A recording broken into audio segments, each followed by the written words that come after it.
অনুভার হাতের ছোঁয়ায় বেশ সাজানো গোছানো হয়ে উঠেছিল ঘরটা।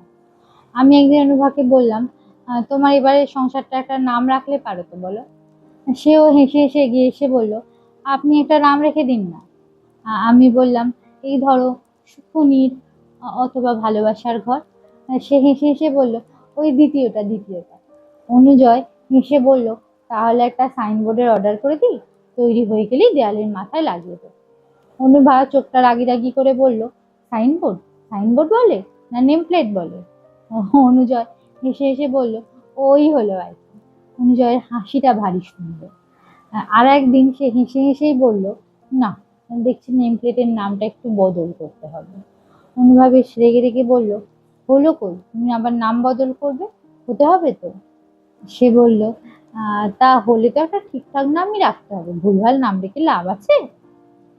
অনুভা বলল, কি নাম রাখবে তুমি? আমি ভাবছি রাখবো চাহিদার ঘর। কি?